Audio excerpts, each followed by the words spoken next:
Peut-être que je suis un craqué. Car alors que je sais que je vais vers ma mort, je sais que s'élève fort en mon fort une psalmodie. Écoute, elle gronde et sort de mon intérieur vallée. C'est une prière que je souhaite ici de partager. Mais elle n'est ni de la Bible, ni du Coran, ni de la Torah. Mais elle naît d'elle-même, elle s'imbibe dans les corps vie, adora à travers libre. Une prière qui, sans chercher à ancrer à tout prix le sens du sacré dans mon crâne, tente tout de même d'inverser les crachats que j'ai crachés en de nacrés chakras, consacrés à ce que je me sacre la sainte paix, une bonne fois pour toutes et sans doute. Une prière qui se hasarde hors de tout calcul émotif. Une prière qui n'a pas de motif. Une prière qui n'a pas besoin de temple, ni de cathédrale, ni de pyramide, parce qu'elle est amie des sapins et des ifs. Une prière comme un courage, un affront d'être naïf. Dans le carrousel de l'importance que nous avons donnée à la gravité, voyons donc.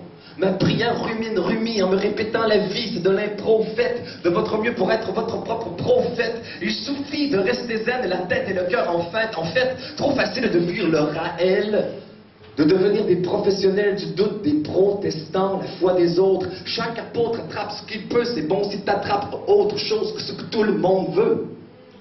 Mais si tu te sens si Confucius, c'est peut-être que t'as oublié la haute souvenir.